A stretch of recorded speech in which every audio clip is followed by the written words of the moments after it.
Hello, and welcome to the Beauty Way podcast. It's good to be back. It's been a little while.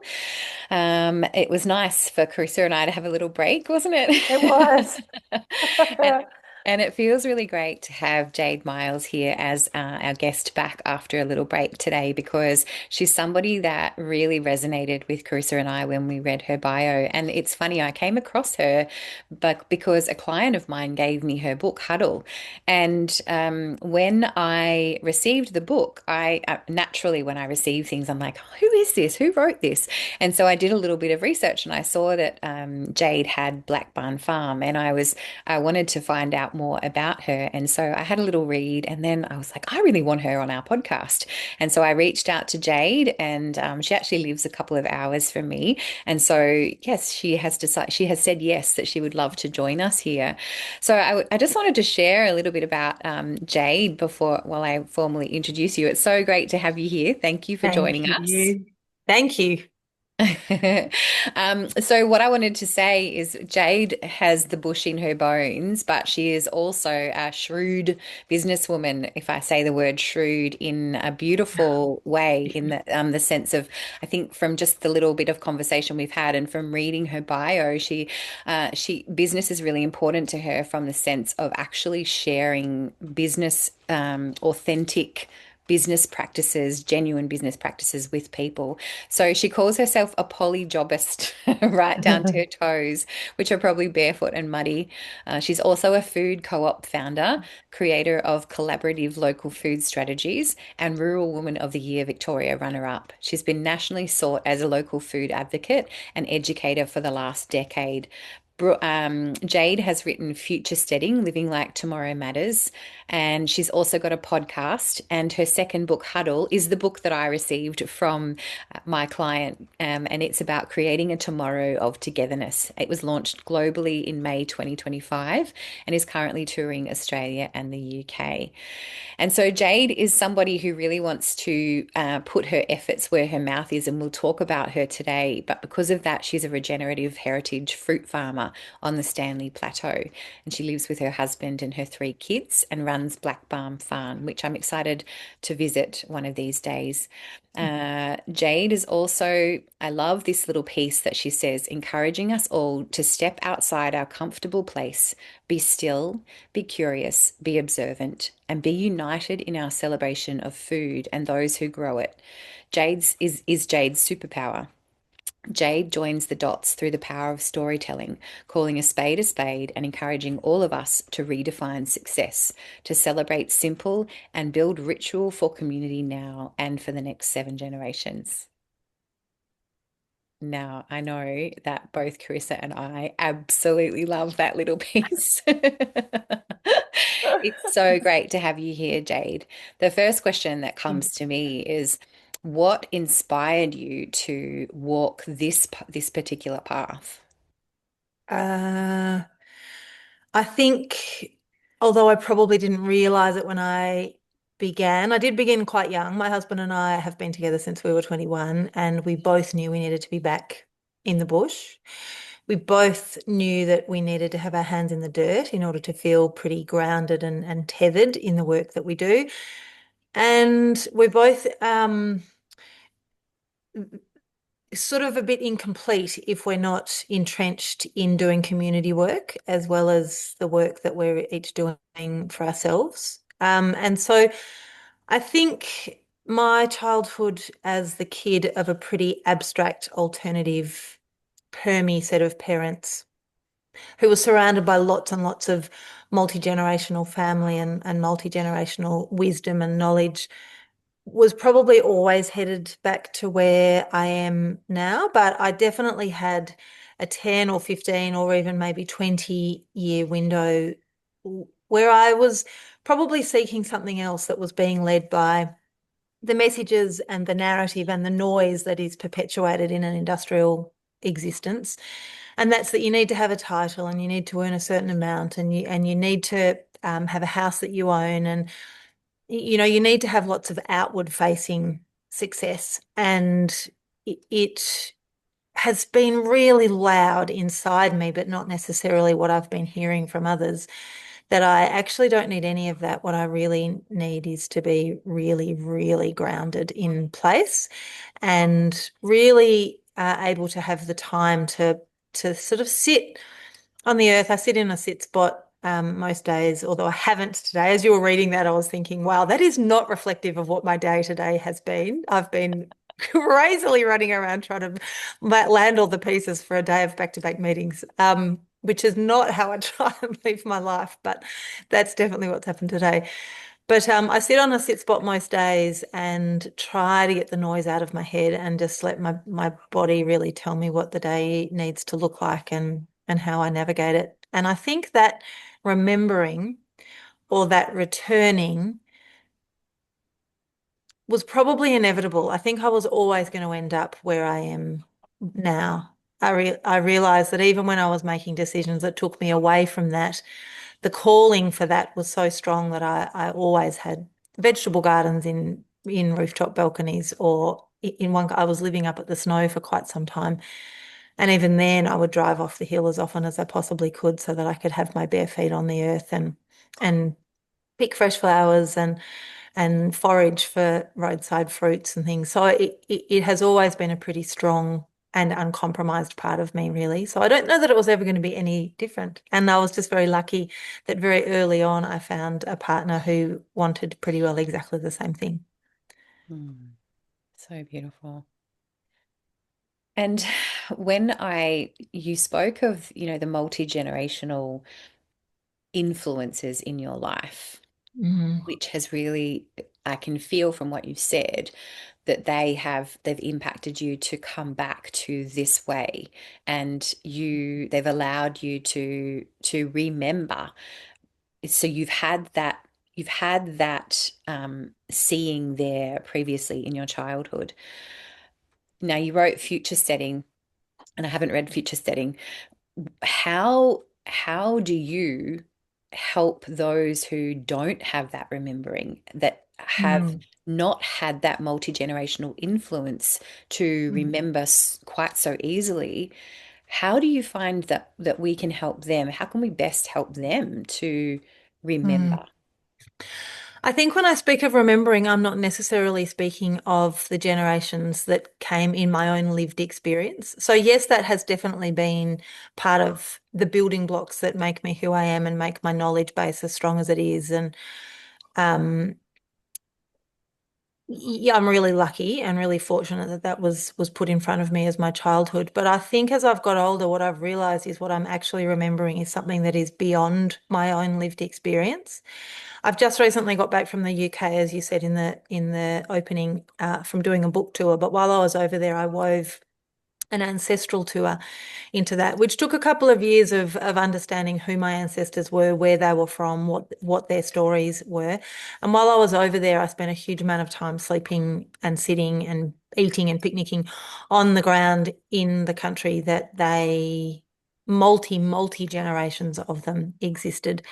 And um really my lineage, like 4 or 5 or 6 or 7 or 8 or 9 generations ago, were all farmers, and not very many of them owned land. Most of them were, tending and stewarding the land in a way that meant that they didn't necessarily have entire sovereignty, but they definitely had a deep connection to place and to landscape. And knowing or walking the landscapes of places that your ancestors have been. There was one little area in Wiltshire, in the middle of England, that had 4 generations on both my father's side, up the male line and the up the female line. Mm. And they were all within a day's walk on a horse of each other. They all are buried in the cemeteries there. And so there's lots and lots and lots of them. I walked through the churches that, under the doors and sat in the seats that I know they would have sat in and walked in. I walked down the streets and ran my hand along stone walls that had been there since they had been there in the 16 and 1700s. And I think when I say remembering, I'm talking about humanity. I'm not just talking about us knowing how to make a passata that your auntie taught you the recipe to. And so that is definitely important. And they are definitely skills that you can pop in your back pocket. And when it's handed down through multiple generations, it's beautiful and it has a richness and a connection with you that mightn't otherwise be the case. But humanity is a custodial species, which means we were born to be here in an ecological sense. We have an ecological role to play, and that is one that can take us into perpetuity as a species and not as one that continues to extract from the landscape that holds us. And I think that's a remembering that all of us have got somewhere in our bones. It sits in our DNA, but I don't necessarily think that the world certainly doesn't give you capacity to think it through because it's so noisy and the narrative is so different. It's hooked on this endless growth loop that we all buy into, and success is framed around that endless growth. But actually, humans are really quite comfortable sitting on the earth. And we're really quite comfortable living in huddles. And we're really quite comfortable living in a way where we truly know the change of the seasons and the landscape that is surrounding us. And we know how to protect ourselves from wild animals and from wild storms. And at some stage, for the vast majority of humans' existence, we have been able to work beautifully in cohesion with the natural world. But in the last couple of 100 years, we've rapidly forgotten what that looks like. We've dropped the skills. We don't share those stories. We don't share that knowledge. And so, yeah, it is important that we come back together and rebuild those skills. And that's why I wrote Futuresteading, because I think across a year with 4 or 5 or 6 or 7 seasons, depending on where you come from, you can build beautiful rituals and beautiful ways of interacting, not only with your community, but with the world that's around you. And that book has got feasting at different times of the year, creation, nourishment, growing, and rituals for each of the seasons. And in my area, we've got 6 seasons, and that's very much the growing seasons that really navigate the year. And everybody's got more than 4. And they definitely don't fall on calendar dates like our modern world calendar tells us they do. And as you slow down and you start to really observe and interact, you get to know all of the little signs. Like when your pardalotes return, that means that soon the days will hold warmth. And when your asparagus starts to pop through the mulch in the ground, you know that soon your chickens will go into overdrive with laying, and you'll be eating asparagus and eggs for breakfast every day. And you know that as soon as that warmth comes and you can feel it on your back when you're hanging the washing out, you know that soon you'll start to smell the blossom. And whether it be blossoms in your own orchard or just in wild roadside orchards or trees, the scent of the air will change. And so you start to know exactly what all of the sort of triggers and all the signs are for the next moment in the annum that you're moving through. So I think all of us have got this capability, even if we don't have access to multi-generational knowledge at our fingertips, even if we didn't have those childhoods. I think that is who we are as a species.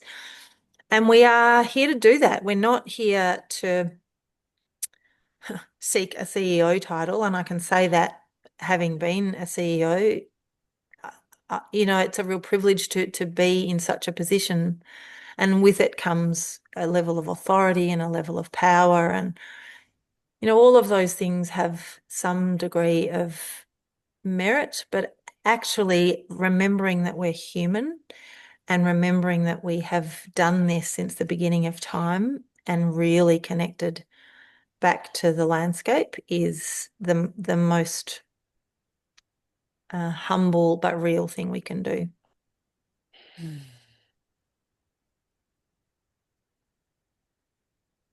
So beautiful. You just spoke directly to my heart.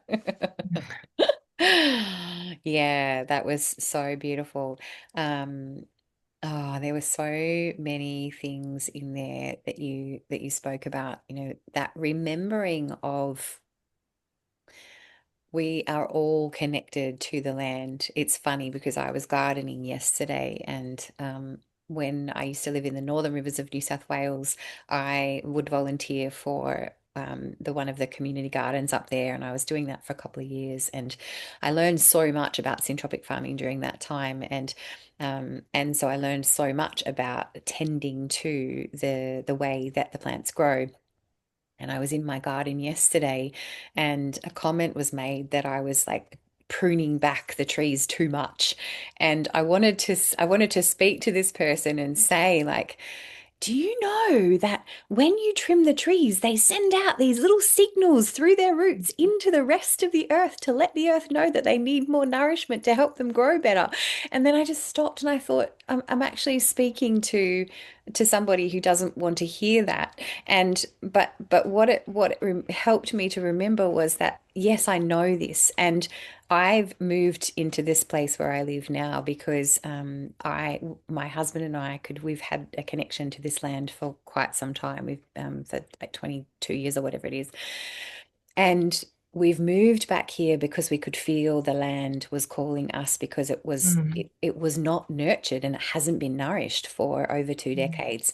And we knew that what this land is calling for is the nourishment.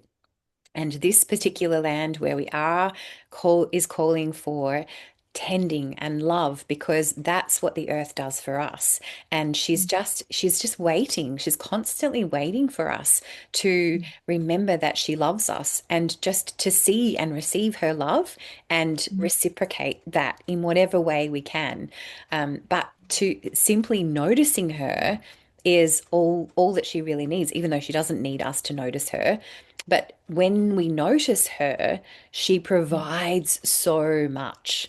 And Mm. that was part of what I was taking away from what you were saying is she is always providing, but our Mhm. ability to notice her provision Mhm. exponentially improves our lives. It does. And I think when you operate in a state of reciprocity, you make your decisions really differently.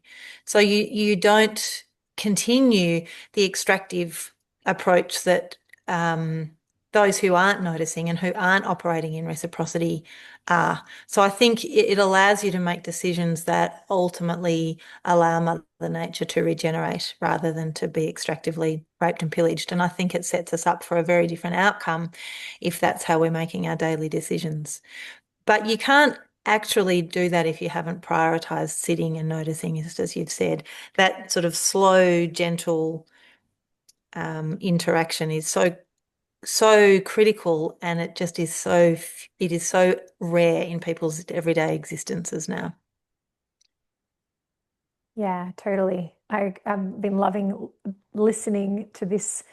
It just, what I'm thinking of now is I live in a more suburban style area, right? Comparatively to both of you living on land. And I'm curious how you recommend or suggest for people to bring those types of connection practices in when Mm. they're not living in like on land in Mm. that same way. Yeah, I think that comes down to ritual. Claire Dunn has written a beautiful book called Rewilding the Urban Soul. Is that what it's called? Yeah, I think that's pretty sure that's what it is, Rewilding the Urban Soul. And she got asked this question a lot after she wrote her Year Without Matches. She and lived alone, isolated in the bush for a year without electricity or shelter. And she said people used to ask me all the time, it's all very well for you while you're living out there and living this way, because you can connect to the land. But what about those of us who are living in apartments in the city? And so she has written a book that directly speaks to that, and it's brilliant. Really, a nature strip doesn't quite have the biodiversity that I'm talking about as I sit here and look out across the mountains and into the bush. But there is natural world around us everywhere, every day. There are parks, there are riversides, there are waterways, there are community gardens, there are people's own backyards. There are so many places that people can find the opportunity to observe and to interact gently. Maybe it's as they walk to the tram or as they walk to the bus or the train, they can observe where the buds are starting to swell and slowly beginning to open at the beginning of spring. Or they can observe whether or not the very first colours of autumn are just starting to come through on the trees. or, they can observe whether or not there feels like there's a whole lot more birds around at the moment than usual. Those sorts of things give you the ability to just awaken and really come back into the natural world. Is the air that you're breathing feeling smoggy and dusty? Is it feeling cold and fresh? All of those little things, where I think if you build ritual around it, start to build a really strong beating drum of a year. And I know, at my scale, it's much, much bigger because I'm stewarding quite a bit of land and I walk it as often as I possibly can so that I'm interacting with the insects and understanding how they're interacting with the the grassland or the trees, like bees. We've got a lot of bees at the moment, and suddenly the hives are filling, and so I'm kind of wondering what it is that they're feeding on because I can't see anything that's noticeable. So, where's their pollen coming from? So I just think if you build ritual around the way you live across your year, really demark your seasons, connect to those seasons, build ritual into it. So what is it that you do in autumn that you don't do in any other season? Or what is it that you do with a much, much smaller group right in the guts of winter? Maybe it's a winter wassail. So we do a winter wassail on the shortest day of the year every year with the people who we haven't seen for a couple of months since it's got cold, and everybody comes out and has a potluck dinner, and we light a big bonfire and we chant around the fire and we march through the orchard and we throw the toast out to the incoming harvest season. And I think when you start to build those sorts of rituals, it doesn't have to be a great big event like that. It could be something really simple on the equinox or the solstice. It could be a date in your diary that you put your garlic in the garden. It could be a daily, and I say this example all the time, it could be a pot of mint on your balcony in the city that you pick from every day and pop a little bit of honey or lemon in with it and have a cup of warm tea with the afternoon sun on you. It doesn't really matter what it is for you, but it's actively making those decisions to build ritual around a simpler, slower, more seasonal and observant existence. And really, all of us can do that, even if we're living in the city in a small apartment and surrounded by absolute hustle and bustle. There are examples of bird life and seasonal life passing us every day. Amazing. And then another piece that I picked up on there around the seasons you mentioned in the first part that you were speaking of about how obviously they don't start at that month start. But Yeah. is it only Australia that runs that model? Because I know in North America and I'm not sure about the UK, but in North America they go with the solstice is what starts their summer and what starts their winter. And so is it only the Southern Hemisphere that run that 3-month model? No, I think that's Western world. I think that's everywhere, and that's not everywhere in Australia either. I mean, our Indigenous cultures, some of them in some of our communities, there are up to 14 seasons here in Australia as well. I think it's just that it's practical and that you can put it on a calendar and people can work around it, but no one's really connected to it. And I think even when you know that on the calendar it says it's spring and you should be able to plant out your spring greens, if you're growing food, we had our last frost here in Stanley this year on the 27th of December. So all of my corn, all of my beans, all of my sunflowers, and all of my zucchini were all nipped for the third time at the end of December. That's unusual, but I knew the night before that we were going to get a frost. I could feel it in the air, and that's because I'm used to sitting in the outside world and kind of sensing what's going on around me. So I think you can sort of abandon the calendar dates and really start to formulate what your own looks like. And they sort of become the exclamation marks of your year. Like as soon as it's warm enough for me to swim in my dam, I know summer is on. And as soon as the pardalotes return, I know spring is on, but, cautiously. So I think you start to really build an annual cycle that speaks so strongly. We have woofers here all the time, willing workers on organic farms, and when we first begin with them, they usually stay for 3 to sort of 6 weeks. We say, what is it that you want to learn? And 9 times out of 10, people will say to us, oh, we want to understand how you do your planning and how you build your rhythm and how you fit it all in. And if you've read Futuresteading, people often read it and say, how do you do it all? And the answer is that I don't. I do it all, but maybe only once across the year, or maybe 2 or 3 times across the year. But I don't do all of the things all of the time because it's not required all of the time. I don't make fire cider 12 months of the year. I make it probably twice, maybe once in about Feb and once in about May. And you don't do passata all of the year. You only do passata when your tomatoes are ripe. And so you're probably, for me, I'm doing that in late April. And so, you can learn all of these things and pop them in your back pocket, but you don't necessarily have to do all of it all the time. My dog came in before and I just wanted to mute while she was in here. Ah, I was just aware that my gas gun is going off too. So I'm hoping you can't hear that in the background. It sounds like people are being shot. My washing machine is behind the wall here, and I was like, why did I put that on today? Because all I can hear is Ah, yeah, productivity without you having to do anything. It's handy, isn't it? Keeping it real, we are. Yeah. I love it.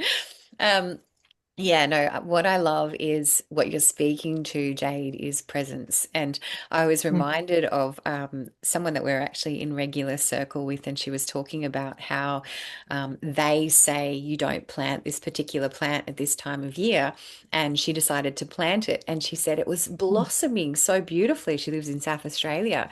And I was reflecting when you were speaking was that the more presence we bring to that internal disposition within ourselves, and we say, okay, this is what they say out here, but I'm actually going to mhm, bring presence and I'm going to listen and I'm going to be with what's real for me, the more mm, that we get to be able to tune into what I can do and even if and it brings more power as well. You said that your sunflowers and your corn had the frost, but you know that that's there and you know how to cope with it and how to deal with it. And so the presence brings the power in any given situation, and we're mm, therefore able to walk with even more presence in the world because we know that the earth isn't attacking us. We know that they can say whatever they like, but we know that this is the reality right here, and we're in communion, we're in collaboration, and that's mm. powerful.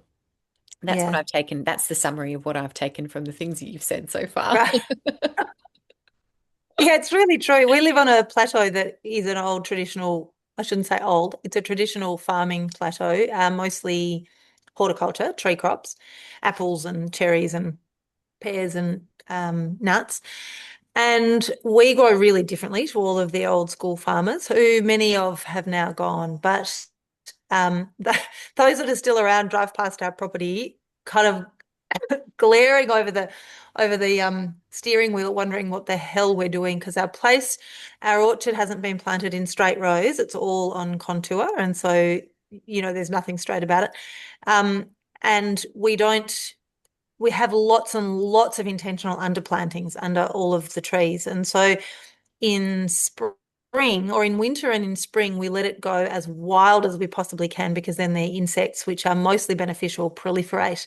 And so in winter and spring, when you drive past the property, well, old school farmers tell us all the time that it's a bloody disgrace. And the thing is, we've intentionally left that because if we strip that back and mow it, or we never spray it, but if we mow it or whippersnip it or intentionally weed, then it takes away the habitat for the beneficial insects that are actually helping us navigate through the spring pest pressure and disease pressure. And so explaining that as a whole concept is a bit like you said before, they don't want to hear it. That's not how they've grown forever and a day, and they've pushed into the commodity markets, and it's worked for them as a model, but it doesn't work as a model anymore on small scale family owned farming properties. And so we never set out to create the equivalent of that. Instead, what we've created is an intensively wild and intentionally wild environment that is managed in complete cohesion with the seasonal ebbs and flows and the observation that it takes to make it happen. But it's really hard to explain that to someone who's been entrenched in a slightly different way of being. And this isn't a linear approach either. It's a whole approach. And so it revolves or relies on sort of emerging decisions and making those decisions on an almost daily basis, but leaning into that sort of wisdom that your body has, or that knowing that your body has of what the landscape needs at the time. So yeah, it's a totally different approach. So interesting. The piece that came through then as you were sharing is, um, and I feel like there's a weaving in here with the work that you do with women, is how can we be so connected with our environment if we're not connected with our bodies? Or which one comes first? Does the being in Yeah. connection with our environment give us more capacity to be in connection with our bodies? Or does being in rhythm and connection with our bodies actually give us capacity to then be in rhythm with our environment? And perhaps it's kind of one in the same. As you become Yeah. more connection with your body, it rolls Yeah. on into your environment and vice versa. Yeah. And what do you do with your women's circles, and how do you weave that in with the work that you do? What do you actually offer in those? Because you mentioned before we turned the recording on around the feeling body and the feeling experience. And, that's my personal connection with the land, is my connection with my own rhythms in my body and my Yeah. physicality. And as a woman, particularly with my cycles and my level of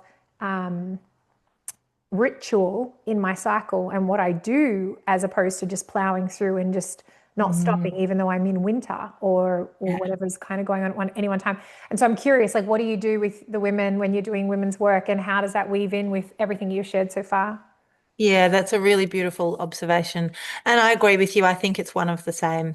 I think some people's way of connecting to their own body is by listening to Mother Nature, and other people's way of connecting to Mother Nature is by understanding their own rhythm. I think it's just acknowledging that there are really beautiful, potent, and powerful rhythms that exist in our world, and you can create, day-to-day pace around whatever works for you, but it needs to be done in reciprocity. Um, so and I don't run this one. I have a beautiful friend does a rewilding book club. So that meets every 4 to 6 weeks, and we discuss. Um, that's having a bit of it's having a moment, whether it's trying to decide whether it wants to be intellectualizing the written word, or whether it wants to sit in the feeling that comes from reading that piece. But that's a rewilding book club. We also have a rewilding women's circle. And so at the top of our property, we've got a big black dam, and it's black because it's surrounded by gum trees, and the leaves fall into the water, and the tannins make the water ink black. But we refer to that on our property as our women's area. It's like the womb. And that analogy really came to me so strongly when I was doing my vision quest last year. I was trying to really navigate this question that I wasn't willing to bring to the quest, but it kept pestering me and persisting. And as my intellectualizing, and I came out of my head and I moved into my body and into my heart and started listening to the earth. This all feels a bit esoteric as I'm saying it, but it became super, super clear that the question I was avoiding was, how do I build really strong rhythm and really strong connection, not only to the landscape that I tend every day, but to my husband, who I do that with? How do I get into a beautiful state of flow with it and with him? And I was standing with no clothes on, with my legs in the river up to about my knees, and the water was rushing past, and the sun was on my bare skin, and my eyes were closed, but I was facing up to the sun. And it just hit me that what we have on our property actually is a sacred ability to connect with the landscape for men on our creek that runs across the bottom of our property, where there's flowing water, sort of in a long, sort of snaky, spirally way. And then at the top of the property, we've got this body of water that really acts a bit more like a womb. And it's kind of this knowledge center, and it's a holding of that knowledge in a landscape that has the ability to give life. And so I run all of my women's circles up at the womb site. And there's always fire, or even if it's just a little candle, if it's a total fire ban day, it always starts with silence, but it gives us the ability to move straight into areas that are down near the flowing creek or up to the great big peppermint gums or blue gums. It allows us to take all our clothes off and get in the water if we want to, because it's a really deep, tannin-filled dam that just feels like it's healing you from the inside out. And I think one of the secrets, and you would know this if you're sitting in circle quite a lot, is to set the tone and set the theme for the circle, but to let it meander where it needs to go, and to make sure that as everybody's speaking, holding the speaking stick, that they're never interrupted. That as soon as someone starts to be emotional or crack open, if you even put a hand on their knee, it holds us, it stops us. And so it's really important to let people speak as long as they need to speak. And maybe that requires a timer in the group of women that you're in. Well, we've certainly got a couple who lose track of time very easily. And so, having a gentle bell or a little sound that rings and lets people know that their time is up is worthwhile. But I think what I'm discovering as I go is that there is a grief sitting in all of us. And Francis Weller talks about this in his book, The Wild Edge of Sorrow. He talks about all the different types of grief, but one of the types in particular is the grief that sits in every single one of us that is sort of arrives earthside. We take our first breath, and what we actually have expectation of is that we will come into this world allowed to fulfill and follow our ecological purpose. And when that doesn't happen, something shifts in us, and a part of us either dies, shrivels up and dies, or it holds on to a grief, a loss that it has for the rest of each of our individual existences, because we instead are pushed into an industrial way of being, and that doesn't actually allow many of us to really slow and to deeply connect and to fulfill what it is we were here in the first place to do. And so that grief in some of us is fulfilled by material possessions and with outward facing success and satisfaction. But for some of us, it continues as a niggle that just won't go away. And as a perimenopausal woman, that voice became so loud and so clear that I couldn't stifle it. And so in these women's circles, what I'm finding is that there is this insufferable kind of bubbling of grief that is just flowing out of people. And sometimes I don't have the words for it, but there is just this raw emotion that women feel the need to be sharing and have witnessed and heard in. And so they're not grief circles per se. Lots of times there's joy and frivolity and laughter, and they're not always earnest, but there is often an element of a deep, unrecognized grief. And I think that this is something that very few of us are comfortable with, grief in its entirety, and not just death of humans or that heavy weight that comes with the reality of what's going on in our unstable political world at the moment. But grief as an emotion has been stifled pretty strongly, especially in Western culture, and people are uncomfortable with it. But the more you unpack that, and the more open you are to it just sitting right there on your heart, ready to kind of bubble over, it might look and feel a bit like, I know when I came out of my quest last year, I cried for weeks and weeks and weeks, but it wasn't a sorrowful cry. It was just a deeply emotive cry, and it made me feel more alive than I've ever felt in my life. It made me feel like I had awakened and returned to the human that I was supposed to be, not the performative creature that I'd become. And so these women's circles are really an opportunity to share in the discovery of that. Amazing. Beautiful. So many goosebumps when you were talking. And that aspect of grief, Jade, when you were speaking, I I always bring things back to the mother and to the depths of the earth. And I was reflecting when you were speaking about that grief, and it is such, and that it sits within us, in recognizing, acknowledging that grief within a circle of women. And when we think about the earth and what she holds, and there is that depth of grief within her, the fire that burns deep within, and Mm. the grief that she holds is, it is simply for the knowledge and the remembering of who we are, where we've been, where we're going to, and it's that non-linear aspect as well. And Mm. so this connection with the grief that I was seeing when you were speaking was the depth of our ability to feel our humanity and to be present with our humanity as well. Mm. Yeah, I think there's sort of a lack of presence in lives that are as busy and as full and as technocentric as they have become. And, we can carry the responsibility of that heavily and feel like we could have changed that. And maybe we could have, and maybe some of us are.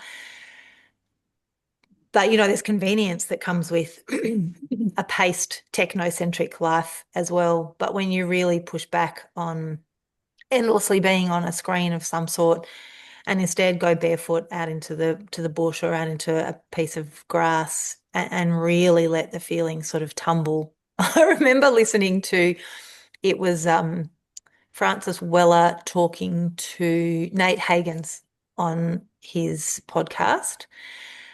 And I remember listening to it as I walked the streets while the kids were at soccer practice and just sitting on some poor soul's nature strip and sobbing my guts out, thinking they'll be looking out their window thinking, oh my God, should I go and sort of provide a cell for that woman, or should I just let the crazy woman pass? But I had no choice but to let that grief erupt right then and right there, just listening to the words that Francis was sharing, because it just resonated so deeply. And I wanted to feel it and I didn't want to stifle it. I wanted to let it out and let it be real and let it wash through my body and feel it in all of its intensity. And I think the more brave we are to let those sorts of feelings really present. But that can be really hard. Like, I also hold the title at the moment as co-CEO of an organization that is pretty well all women.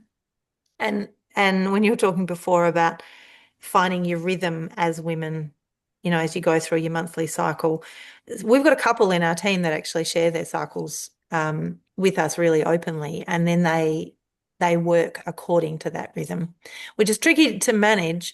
But, maybe that's the way we need to be starting to navigate business now. We have just recruited my replacement as the CEO, the first male that we've had working for us for a long time. So it'll be interesting to see how that pans out in the workplace. But I think the more we can bring our whole selves to environments, the better we will all be when we start to break down the barriers that business and so-called professionalism have asked of us. I think if we can start to bring the feminine, which feels somewhat more chaotic, but is much more intuitive and much more creative, if we can bring that to the place of work, I think it'll start to change how we navigate what it is that we're doing.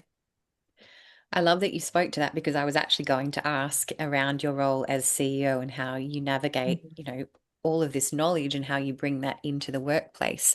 And so you're preparing someone to take over. Do you feel that he has the knowledge and the experience to be able to manage this?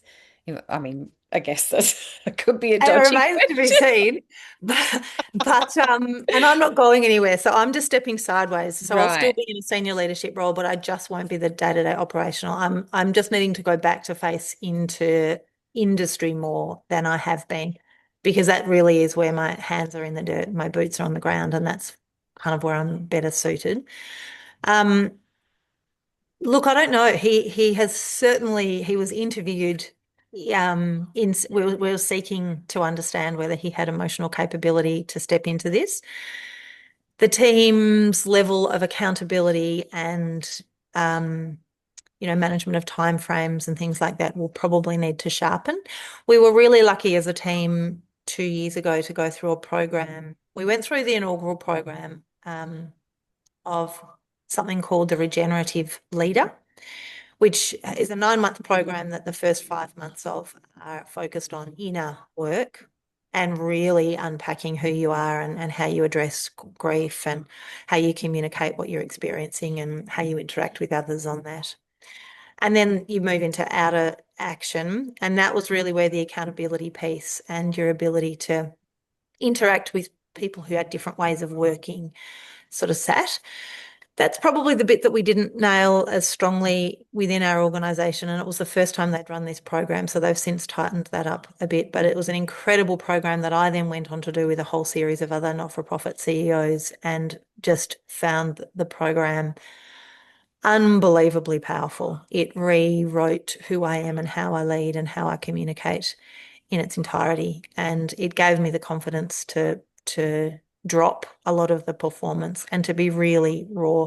So I'm on stage quite a lot now, and I used to really have the same stories that I would churn out, and I would refer to a PowerPoint presentation. Well, I haven't done that for a long time, but I had sort of key messages that I needed to deliver, and I wouldn't say I do that really ever now. Now I sit.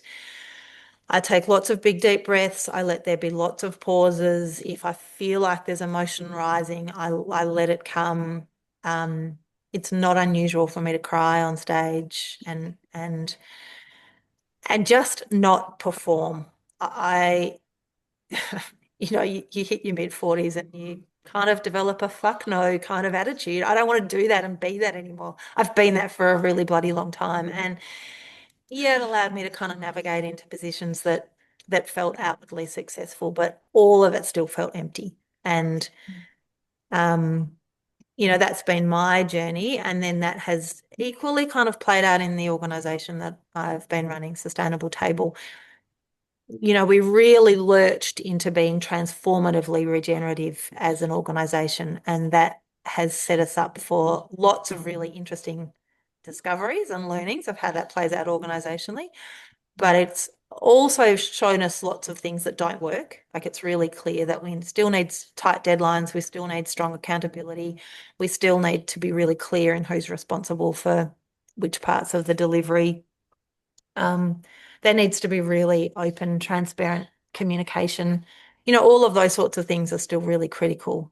And they probably feel a bit more business as usual. But, we've got some really interesting policies and processes. As I said, we do know some of the team members' menstrual cycles, because we know that they are more capable of outward facing work or internal creative work at different times of their cycle. And most of us are like that. Not everybody feels the need to share that in the team, but most of us actually do have those different stages across the month.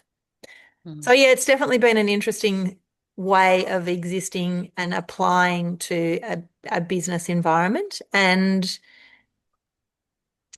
I would say women are more capable of accepting and adopting those ways of being than men. But yeah, it's definitely a way of being that feels much more authentically real, even though it feels more emotionally challenging sometimes. Thank you for being with us today, Jade. It's been a really beautiful, enlivening conversation, and the way that we've finished up with that aspect of the wholeness in the business world, I think has been really affirming for our listeners too, of the aspect of, yes, we respect our rhythms, we acknowledge our rhythms, we move with our rhythms, and we also need to get things done in the external world. Yeah. And that is the beauty way, the wholeness is the beauty way. And that's how we contribute. We don't just sit back and expect that it's all going to happen. We actually step forward and we allow ourselves to take that take that role into our own hands, and we create the more beautiful world that our hearts know is possible. And you're certainly doing that from us being able to experience you today. So thank you for joining us today and being with us. We're both super grateful for your conversation today. My pleasure. Thank you so much for having me. And thank you for the work that you're doing with the Beauty Way. It's so important. Amazing. Thanks, Thank Jade. you. Have a beautiful day. Thanks, ladies.